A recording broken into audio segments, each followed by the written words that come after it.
meeting. And we will be posting the recording both on the website that we used for registration and also in the workplace faculty development community of practice group, which will be around at least through March. So there will be something replacing it in the Microsoft environment. So you may have been hearing that we're going to be utilizing what's now known as Microsoft Communities to replace Workplace. It used to be called Yammer. I haven't really used it much, but it's fully integrated with Teams and all that kind of stuff. So that's the plan right now. It's going to look a little different, obviously, that we have in Workplace, but we know that all campuses are Microsoft campuses, or at least have a Microsoft. Some of your Google campuses, I know that, right? But every campus should be able to access this platform. But it's going to take some time working with CIOs and getting things all sorted out. But we certainly will be communicating about that and getting that up and going, hopefully before the Workplace ceases to exist at the end of March. So we can spend some time talking about that in the second hour if we'd like to. But okay, so welcome again, everybody. As you're coming in, just put your campus in the chat. Just to remind you, the format of these meetings are the first half an hour or so. Our guests will talk about a faculty development program on their campus. And then in the second half hour, with their time remaining, we can continue the conversation related to their presentation, or we can discuss any topics that are on your mind. So I'm going to turn it now over to Jessica and Maggie from UB. Great, thank you. You ready? Yep. Okay, let's go. Hi, everybody. I'm Maggie. Let me share my screen. We have a little PowerPoint for you to follow through with. So hang on a second. Let me just get into the screen slideshow mode. Hang on. How about now? Do you see my PowerPoint? Awesome. I love when technology works, right? Okay. Well, we're excited to talk to you a little bit about our sweet little community of practice. And so today's presentation, we're going to kind of go through the background of how this came about, talk to you a little bit about the nuts and bolts, why it works, and give you a little bit of preview of what you might think of doing on your campus and how to even get something like this started. Next slide. So the interesting part about this is our collaboration is unique in how our community of practice runs. And I always have to tell the story of how this got started because I think it's a little humorous. Maggie will give you the actual story that's a little less funny, but how things actually got moving. For the longest time, I joked that there really needed to be something more for faculty who wanted to continue to learn. And, Maggie and I have worked together on so many different projects and our styles really work together. But we're both super busy. And so for a while, we just kicked this idea around of this community of practice until finally Maggie twisted my arm enough and said, let's just do this. I'm going to create a name and we're going to just start meeting and see what happens. And so alas, we have a community of practice. Next. So really this came about because faculty often say we are not taught to teach. We teach how we were taught and we learn along the way. And this is something that administrators within my department, within our school, are recognizing more and more, that when we don't teach our graduate students, when we don't teach faculty or support them when they're new to the university, or even in their 10th year as they're learning new teaching techniques, they're not going to be successful. we learn how we were taught. And, I feel so privileged that in my PhD program, I had teaching classes and we were teaching while we were in grad school. I was doing a 2-2 load while doing my PhD. And while that was really hard at the time, it made me who I am today. But not many graduate students have that experience. And that's why a community of practice is so important.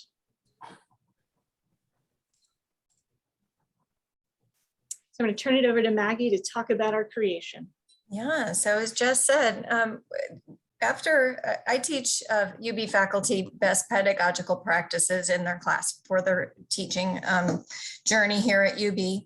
And after they left my classes, I work for the curriculum of assessment and teaching transformation. So after they left our department, I kind of didn't see much of the faculty any further. So the tips and the tricks and the strategies and the techniques and all of that stuff that we share in class with our professors, we kind of almost lost sight of, how did you apply that? Did you work on something that was, beneficial, useful, that we provided for you? Because as we all, teach, we all have our stories and we all have our examples. And I learn best by listening to your stories. And I'd like to see how things actually come to play. So that's kind of where the creation came. I said, yeah, Jess, let's just do this. And so one of the classes that we teach is the New Faculty Academy. And I reached out to some of the new members that we taught here at UB. And I said, hey, would you be interested? And they started forming these little connections, and they're coming in and they have these ideas, and where can I find this? And how do I navigate this? And it's kind of interesting to see the relationships and the friendships that are forming just as the result of our little community of practice. And it continues to grow and grow and grow. And we'll talk about that, moving forward. But it's kind of nice to, keep up to date with the professors and the teachers and see how their strategies that they're using.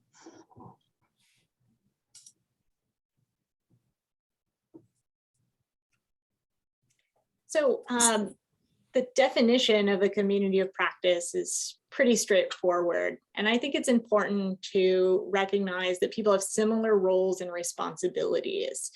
Most of our members of our community of practice are clinical faculty, and at UB, clinical faculty are teaching focused. We do have some tenure track folks who do join us, but the majority of our faculty that are there are primarily teaching role. We really hope to expand to more tenure track folks because that is an area in which strategically our university is focusing on, increasing the education among tenure track faculty.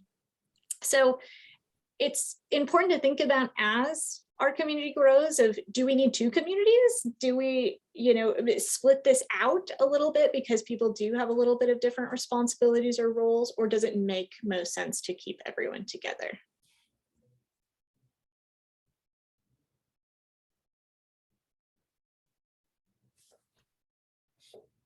So the reason why this came about is you could probably guess, right?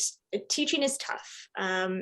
There are many days where I walk out of the classroom and I say, wow, that was an amazing lecture. And then other times I'm like, what have I done? This is pedagogical malpractice. So it's a very emotional practice in teaching, an art and a science, as some would say. But we have to adapt to the things around us. No one would have expected that we would be teaching through a pandemic, that we would switch online by a click of a button and do that for years. No one expected students to have such a challenge even transitioning back into the classroom, let alone the mental health issues in which our students are going through, or the mental health issues and burnout that faculty are feeling. Another key area which we touch on are policies, practices, and rules at the university. We have folks who are from all different schools and professions. the policies and practices are a little bit different from each school, and we learn a little bit from each other about what to implement, what to suggest, but also policies change. We just had a new policy that if it's a snow day, you actually can't teach. So no turning your stuff online. But if it's not a snow day and the weather's bad and you turn your class online, well, that's okay, right? So deciphering some of these rules and policies, along with connecting faculty to offices around campus. And actually at noon today, we have our community of practice meeting where we have, today's topic is equity, diversity, and inclusion. And so we have one of the members of the DEI office coming to talk about some of their initiatives. Last week, we had someone from course evaluations to tell us a little bit about the nuts and bolts of evals. And so it's really important that faculty, especially new faculty or faculty who have been around for a while, I'm amazed at some of the, whoa, I didn't know that office existed, or I didn't recognize that they could support me in that way that we hear. And so that's another really important factor of how we do this. But I think the most important, and it's one of my favorite, is that we're really creating a network of elite faculty. And I jokingly called our group the Cool Kids Club for the longest time, because that's what I feel like we are. But of course, you can't have something like that professionally. But really, it is a group that not only creates faculty who want to work together, who continue to push each other to try new things, but as Maggie says, a friendship. And actually, two of my best friends professionally and in my regular life are in this practice because we have the same philosophies around teaching, which then spill over into a life outside of work. So it creates more connections. And let me tell you, we have the best trivia team ever because of this group. Next slide. Right. So UB TaLCK stands for Teaching and Learning Community of Knowledge, and we kind of needed a name. So that's where that all came from. That's what that acronym means. And we've been at it for a little over a year now with what Jess mentioned, many different topics, many different disciplines, many different teaching experiences all come in, and they share what I call them, like the classroom stories. They share those stories of teaching with all of us, and we learn from their sometimes mistakes, sometimes their successes. Everybody comes with a different insight, which is super interesting to me.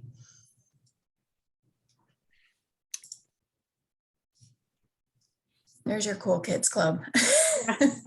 Not a professional name, so we had to create something a little bit different, although I think that is our logo outside of work. But really, I've been at the university for 5 years, and before the creation of this, there was no place that I could continue to learn and connect that was within the university. Now, I've been part of outside learning communities such as Lumen and others, and that really helped solidify the fact that we needed something internally. We also invite folks from outside our university to join.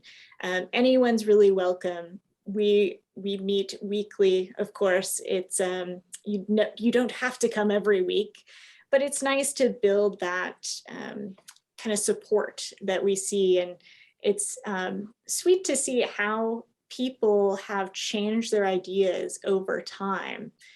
Whether that's a new faculty member who wants to try something like specs grading, or someone who's navigating a really challenging situation with students and how they've overcome that. So when I think of the ingredients of this community of practice, I think domain, the community, and our practice. And when I talk about domain, right, we're all faculty, we're all within the university. We all have some sort of expertise that we're bringing to the table. No matter if it's someone who's been teaching for years or someone that's brand new, those different perspectives are what makes this work. The community factor is all of us love getting together. And in fact, we've had folks say, I look forward to this. This is the only meeting on my calendar that I really look forward to each week. And the community extends, like I said, outside of our meetings. And I'll talk a little bit about some of the things that we've continued to do with some of the members. But we even get together around Christmas time. We had a little potluck, which was sweet because we hadn't seen each other in person for over a year. We will continue to do that. It's a little bit more challenging because our faculty are spread on 3 physical campuses. So it's hard to find a place for everyone to meet besides Zoom. But when we think about practice, it's unique to have folks from all these different professions get together. And I want to note, it's not just faculty, right? We actually have instructional designers and staff members who come to this, and everyone's bringing a little bit of different spice to this per se. You know, we're so lucky to have the instructional designers that come because they are the folks who are throwing the resources in the chat, but they're also gleaning those stories. And we're also having staff members who are interested in learning a little bit more about teaching and interacting with students. And so this is really grown from just a faculty to more.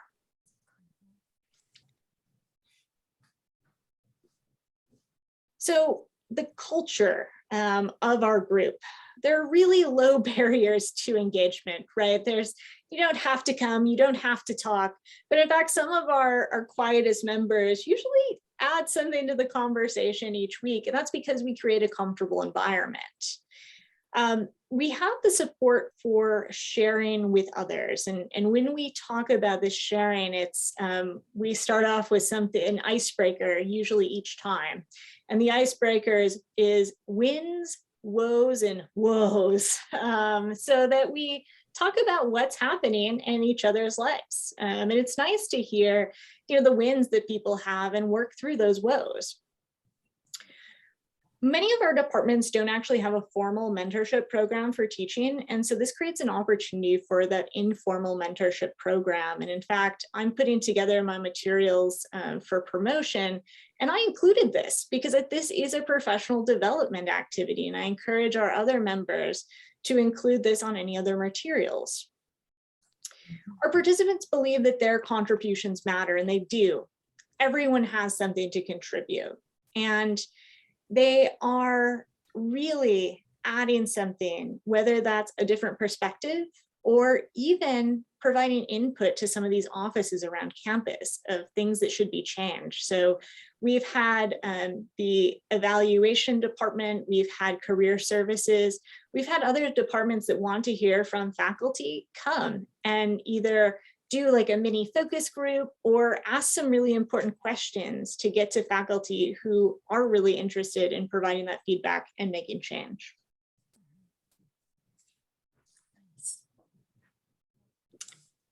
So why it really works? Well, we are always sharing ideas. And although we might start off with a topic, sometimes it goes a little bit off and sometimes we get into philosophical conversations about how the university isn't ready for us to not grade or ungrade. So things that start one way may shift over time. And usually we add those ideas onto the next semester's topics because we really only have about 45 minutes each week.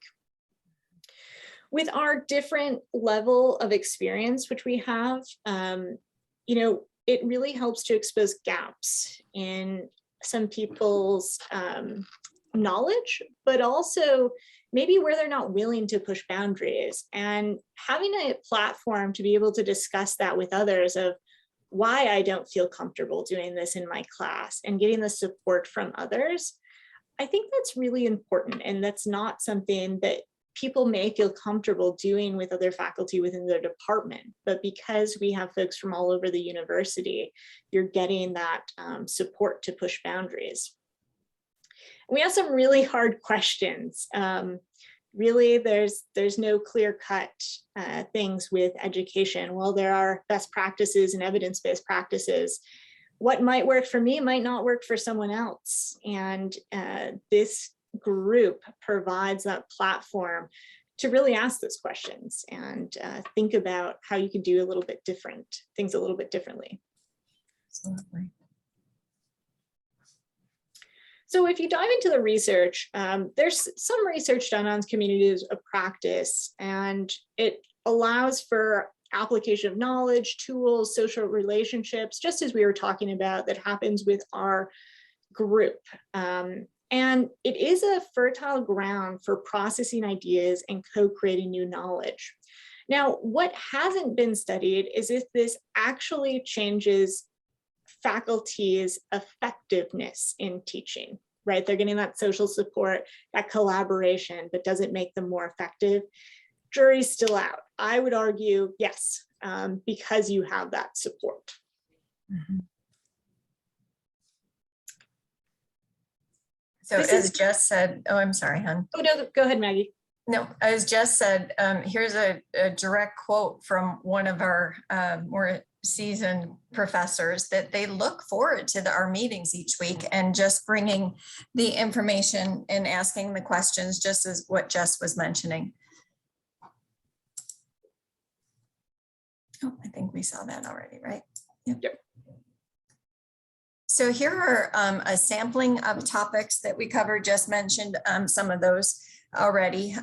We, look at, we kind of run a little survey, a little informal survey on things that the current members are looking for information on, and also suggestions on topics that we could invite people here at the university to come and speak to us. Some things like gamification.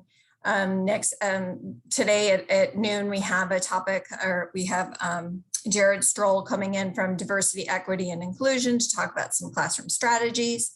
As she mentioned, the alternative grading styles, we kind of talked about that a little bit, the pros and the cons of that. And if you're ready to kind of tackle that whole area. Peer evaluation, some different techniques that have worked for some of our faculty. And also academic integrity, because we see all of these different ways that these I call them the kids, that the kids can challenge us as professors and teachers and work around the system. So even getting the different strategies and how the academic integrity office is handling things like that, and some things that we can include into our classes, super helpful. So we're not going to actually have you do a community of practice with us, but I really encourage you to see if this is something that your faculty are interested in, or your staff, and see what happens. Maybe you'll have a cool kids club naturally emerge. But here is kind of a sampling of how we run our community of practice. And so each week we have the wins, woes, and woes. And this just allows a platform for everyone to speak and discuss things that are going on. Sometimes this is longer than others. Sometimes our members are like a college student class and just all stare at each other for a moment. But other times it sparks a really interesting conversation. And then whatever topic that we're discussing that day, sometimes we just have open forums in which people can connect and discuss information. And there's always usually resources in which our faculty, our instructional designers share with the faculty who are part of this. And so we usually have something that comes out that says, here are some important resources that you might want to think about, or here's something that you can, how you can explore this topic a little bit deeper after this. And it's a nice way for folks to continue to learn and grow.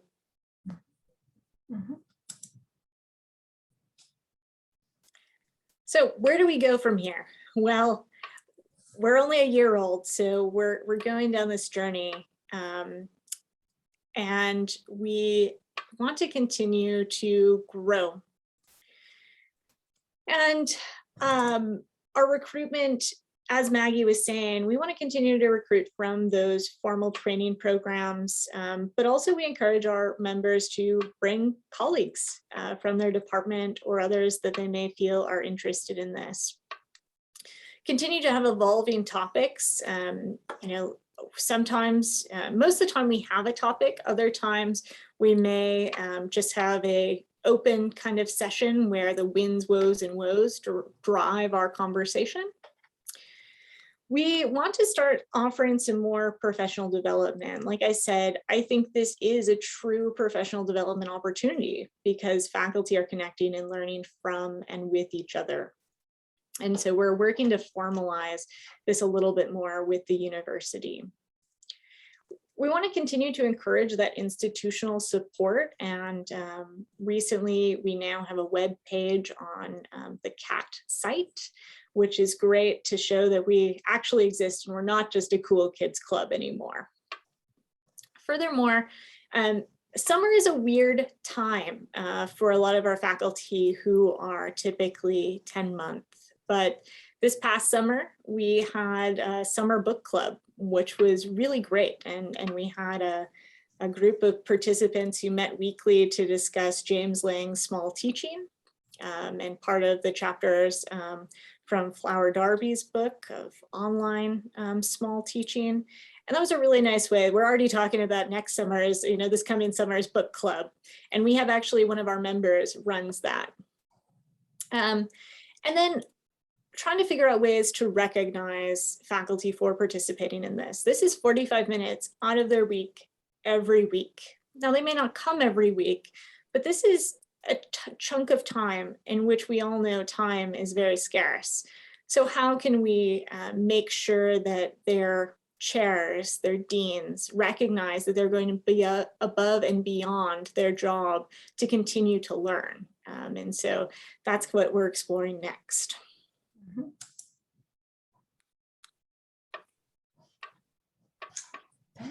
Is that? All right, I'm going to stop screen sharing now so we can kind of chat. I can find my controls. And one thing I want to say is, this group has expanded beyond just our meetings. In fact, we have a smaller group of folks who are actually working on a scholarship of teaching and learning project that we're getting ready to send out for publication. And so not only is it support, it's also scholarship. And we want to continue to do that and offer opportunities because I love doing scholarship of teaching and learning projects, but if I just do it with my class, there's not as much validity as me having colleagues in 3 different departments doing the same thing in their classes. And that's what makes this unique, because you have that group who are really interested in trying new things and pushing those boundaries.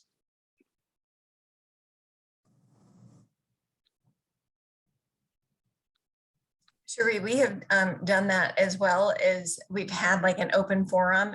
The question was, are they all pre-planned topics? And we've tried both ways. We've done it where we didn't have a topic for the day and we just left it as an open forum. We've done it where somebody reaches out to typically myself or Jess and asks, can I present this week, or can I run an idea? I'm going to present a paper, and would you all listen to my presentation and give me some feedback on that? So we've even done something to that nature. And then we've left it so, like what Jess says, you start with the win, woes, and the woes, and that evolves into a conversation if we don't have something, planned for the day.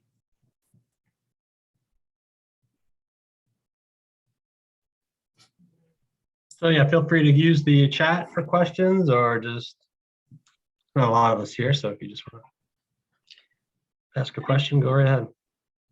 I'm interested to know how many of you have an opportunity for a community of practice for faculty at your university.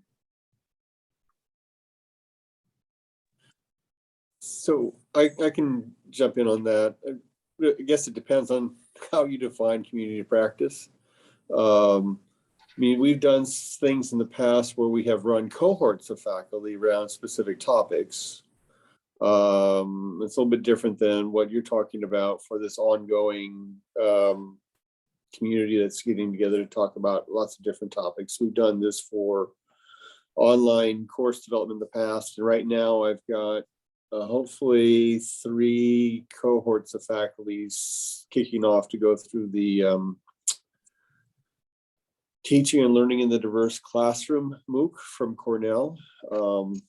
And fortunately, I've got a little bit of money to give stipends out. So that's really helped with the recruitment process. Mm-hmm.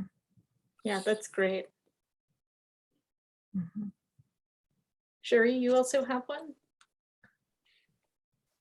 What we have now are these open discussions, which we did over COVID, and they were really well attended, and they were just like a place for faculty to get together during lockdown, like that first summer. And I just started doing them again. So we just had our first meeting last Friday, and it was on English language learners, and it ended up talking a lot about inclusivity and how you make your international students feel comfortable. And there were only like 6 of us in the talk, but it was a really good talk. We had an international professor who talked a lot from her end, which I think really gave people insight into like what their students might be up against, and how you need to talk with your students at the beginning of the class to sort of situate them into your classroom. So it was really good. And I was thinking at the end of that, you know, this really should be a community of practice, and I should be sending them notes, and we should be, you know, doing a lot of stuff outside because we only meet once a month. So I think this really gave me some good ideas. So thank you. Good. Yay.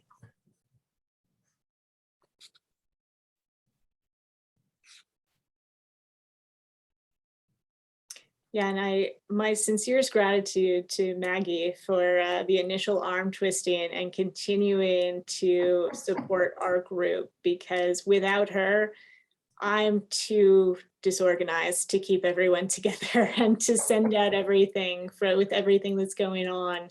And so we could not do this without her and her support. You're so sweet. We can't do it without you, Miss Jess. I mean, it kind of goes all the way around, right? We're all bringing our strengths that we're good at and making this run. And I think that it's nice to see those connections being made. I think, was it even last week where chemistry was working with somebody else, and they kind of got together on the side, and they're like, hey, I'd like to run this assignment through this class over to your class, and they were forming that connection. So it was kind of neat to watch them you know, take something that may not have been in place and make it happen. So it's kind of cool. Yeah, chemistry and philosophy, who would have guessed, right? Really interesting professions doing some similar things. And so that's what you get. We have some folks from engineering who have worked with faculty and other departments that you would never think of. And so it's great that we have such diverse perspectives.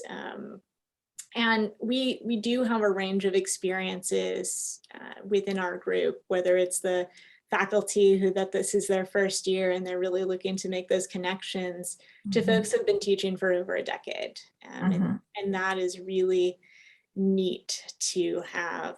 Yeah, totally true, Chris. It's awesome to have that connection. And we actually, Robin has been part of this group. Kevin has also been part of this group. And so it's nice to have all sorts of folks join us. Yeah. I mean, back when we did the cohorts for the online course development, I mean, obviously it was a good chance for faculty to talk about course design and things like that, and how to transfer courses online. But frankly, I felt one of the things they most got out of the cohorts were the ability just to have a structured time to sit down with colleagues and talk about teaching and talk from different areas, because otherwise they just don't have that kind of opportunity. I may have missed it, and I know not everyone comes every week, but you know, nominally how many people are in the cohort and the community you've got, and if you are successful at recruiting more, would you eventually think that, well, this is too many for you know, people really to develop connections, so we should split it into maybe 2 communities? I mean, what are your thoughts on that? Yeah, we have about 15 people who come regularly, and it's a nice size group. Now, if we have these dreams that it's going to get up to like 40, 50 people, and then at that point it might be unruly. So we definitely have to split off depending on times. And each semester it's a little bit different based on people's teaching schedules. And so we try to really find a time that works for everyone if possible. But in the future, I think, splitting that based on folks' availability would be important.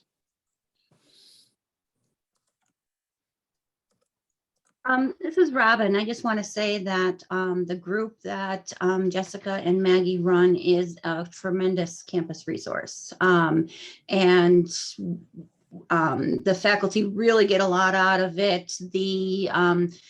Just some of the faculty never had a chance to get on campus, and it gave them an opportunity to meet fellow faculty and share some of the struggles. And also the group also sometimes includes instructional designers. Some of the instructional designers and from our distributed model are also teaching faculty as well. And so there's a great mix of conversations. Maggie's in both groups, the Educational Design Collaborative. We've met weekly, probably without fail, since the start of COVID. We used to meet in person monthly, and now we're on Zoom weekly. And that's another really beneficial group. But Maggie, you have access to both websites. You need to add the TaLCK group to the EDC website, please. I think that would be just a great way to connect them together. But over the winter break, there was an option and everybody was able to get together in person. And, people, I think, really enjoyed that. And as these type of interactions among faculty, I think is just totally worthwhile. And if you have the opportunity, might be good to, maybe try to do cross-campus community of practice gatherings. Chris, when you do the regional, the faculty development, maybe a part of that could be for faculty focused conversations. But it's just, thanks for the work, girls. What would be kind of cool is, I don't know about the rest of you, but we're switching LMSs here at UB, and that would be kind of cool to see what everybody's take on it is, and the struggles or the successes that you've all had with that integration and implementation. That would be kind of cool. Mm-hmm. Yeah, I was going to ask, actually, you mentioned the reason why you did these to meet the needs of these clinical faculty. I was curious, what was the origin of it? What instigated it? What caused you to say, okay, this is the approach we're going to take? And then a sort of follow-up question to that, as you mentioned, institutional support. It's nice that you have the web page on the campus, but I was wondering if there was any other institutional support that is being offered to sustain these efforts. It's funny because it came out of being part of the Lumen faculty circles. And after I was part of a few Lumen circles, I realized that I wanted something more and I wanted something local. And so that really was the impetus of okay, we need this. Digital isn't enough anymore for what I'm really interested in and the handful of folks that I know are interested in. Let's have actual conversations about these tough topics. And that we've kind of used that reflective model that Lumen has. I mean, we don't put our feelings in, we actually discuss it, but it's a great way to get folks to really reflect on what's happening within their classrooms, think about other development opportunities. We're always sharing information on local, conferences or opportunities, or even research collaboratives that folks are working on. So sorry to dig too deep into the weeds here, but you and Maggie are kind of doing this as service. Is there any, budget for any of this, or how's that logistically working out? Not for me. I don't know about you, Jess. Absolutely not. I do this out of the it's a little self-serving because I really love the group, right? But I don't get any recognition. In fact, Maggie and I have just kind of done this ask for forgiveness instead of permission model that I like to use. So we hope in the future there will be some more institutional support for this. Whether I would love to have a budget to be able to give people books, stipends, or whatever to be part of this. But at this time, no. And that doesn't allow us to continue to grow the way that we'd love to, especially because Maggie and I are both busy. We don't have the time. And when the institution doesn't recognize the importance of it, right? I also think that doesn't allow for the distribution of the materials in which we'd like, but no one's told us we had to stop. So I guess we're on the right track so far. And that's why I love this model, because you could do it on no budget or with a budget. Milt Cox from Miami of Ohio, who's sort of the pioneer of learning communities over the last 20 years. I remember when I was at Brockport and we were considering learning communities, he came and gave a presentation, and he basically said, you could do this any way you want, and that's the great thing about it. But I think ultimately, these sort of communities of practice, faculty learning communities are ideal as complements to other programs that you have that are more kind of about building faculty competencies around teaching and learning. So the things at the center where Maggie works. And so, but a lot of times folks in administration think, well, we have all these programs, these workshops and things that could be enough. But, we all know that, I think you alluded to earlier, you learn these things in a workshop, but then, where the rubber meets the road is when you're actually teaching.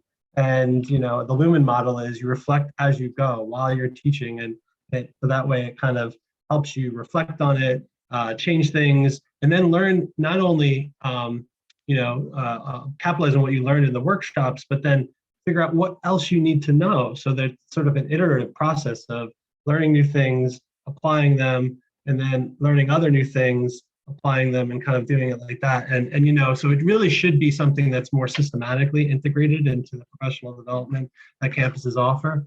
But often the case, it's an add-on or an extra. And I applaud you both for what you're doing, because I think it's excellent that you're doing it. But I'd like to see more campuses kind of have this more as part of what they're offering, as opposed to something that's on top of what they're doing.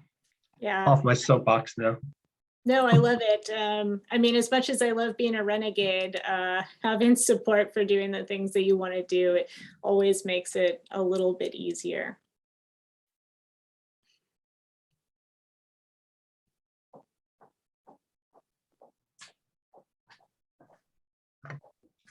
So any other thoughts, questions? I see Keith's got a question about Robin had a question for Keith about how you got stipends for faculty to do yours.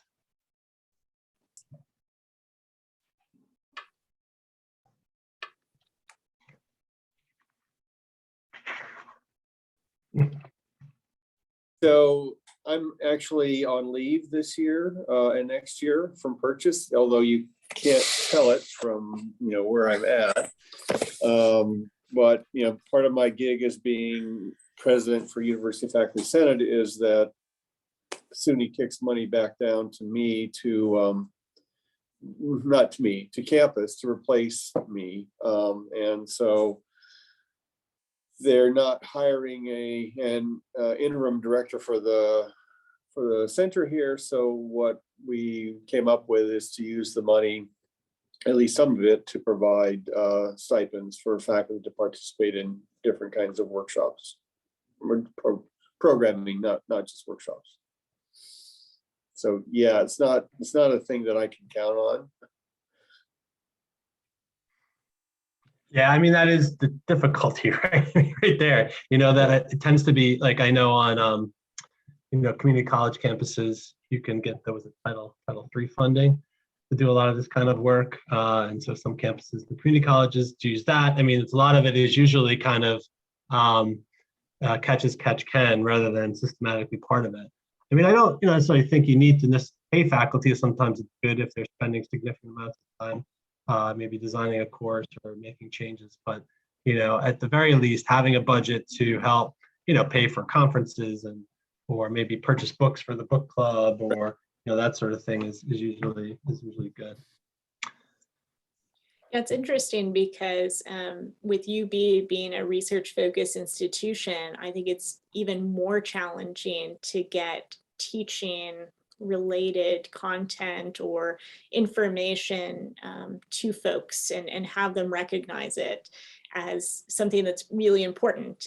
Even teaching our grad students about teaching is not something that's central to what we do. And I understand that because of the culture, but in a way we're doing a disservice to the folks that do want to teach and teach well and continue to expand that. But this is open to graduate students too, to come. We are a CERTL campus, but this is another kind of community of practice they can join. And we do have a TA training program, which we offer within my department, and that has a micro credential related to it. And we always encourage folks to join. So we're continuing to expand what we do. And I'm excited to see where it goes. Hopefully next year, we'll be able to tell you about our continued expansion and the things that we figured out between now and then.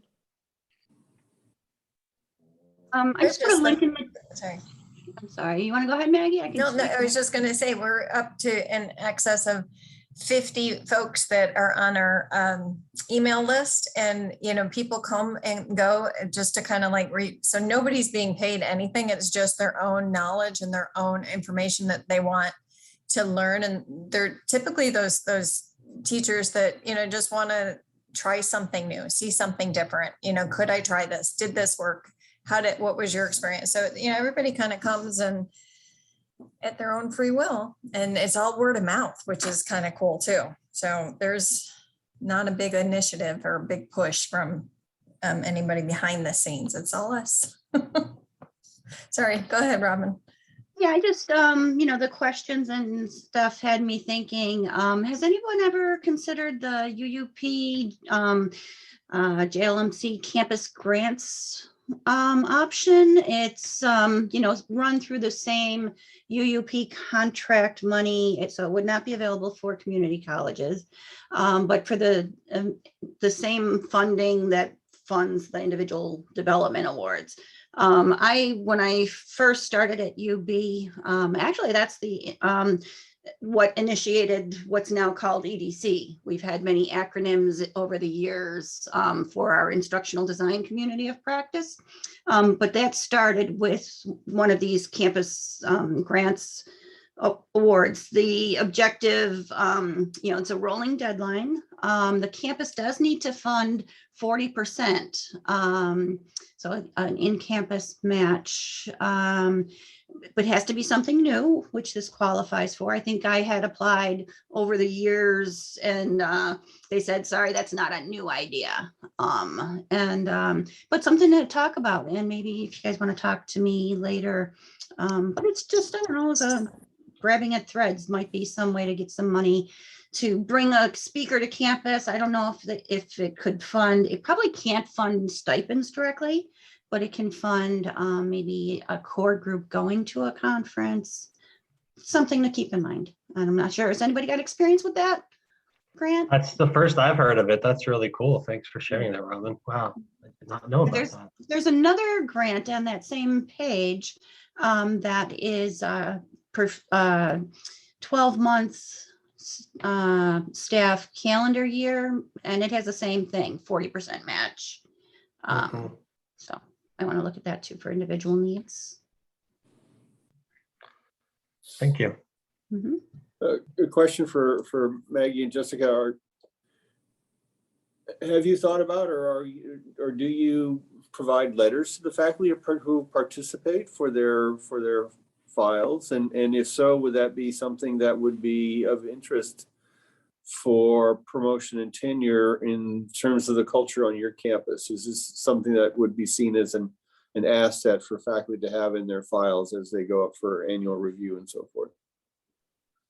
It's great that you bring that up because in preparing all my packet, I was thinking, I was like, oh, do I write myself a letter? Do I have Maggie write me a letter? How does this work? But I do think it's relevant for a lot of our folks, especially who are going up for contract renewal or putting this on their CV as professional development, to have those letters. And so we have to work out what that is, because while I'm the director of teaching innovation and excellence within the School of Public Health and Health Professions, I don't know how much weight that holds for other folks' departments. So maybe it's better to have someone from CAT, write a letter of support or whatnot every year, because it's nice to have your chairs and deans recognize that you are going above and beyond. Yes. Thanks for bringing that up. And that's something that doesn't really cost anything too right now. So it's always good to find those little bits that you're not asking for money. And it brings awareness, right? That's the other thing too. You want administrators to be aware of what you're doing. So. Yeah, Robin, I love the idea of little micro credentials too, after so many meetings or whatnot, earning that. Sheree asked in the chat about cross-campus communities of practice or faculty learning communities. Anybody that was involved with the PIF program that was a couple of years ago, that was communities of practice. Ellen, who had to jump off, she was actually in the community of practice around faculty development projects that were PIF funded faculty development projects. And we used that kind of model to bring all the grantees together for that. Jessica, you mentioned the Lumen Circles program. Now those are, there are folks not just from SUNY participating in those, but obviously anybody from SUNY can participate for free in the Lumen Circles programs. And those are, again, teaching circles. They're not exactly what you've described today, but similar. They mostly work asynchronously, so there aren't Zoom meetings with the Lumen Circles. We actually will be, and someone mentioned before, the bright space migration. So there will be significant training as part of that migration around accessibility, and we have planned and universal design for learning in that transition in the training, and to complement that, because we know that sort of work again is something that you can learn a lot about accessibility and universal design, but until you actually implement it, you're not really kind of you have to that's where a lot of the learning happens, right? And so we're actually planning on working with Lumen to create, UDL accessibility themed circles for faculty to participate in after they attend the Brightspace UDL training. And so, we are thinking about that on the regular in SUNY about how we can leverage the community practice model. I mean, obviously this is a community practice that we're all in right now, because, I just think it is the way to go. You can do things on your own, but there's nothing like coming together with other folks and sharing and creating community and that sort of thing. So we're working on it, Sheree. But I'm open to any ideas. I do think that diversity, equity, inclusion is one area where this is a really great model, because we all have different perspectives to bring to bear. And so, we're also thinking about ways we can, do sort of DEI work, professional development work, utilizing this model.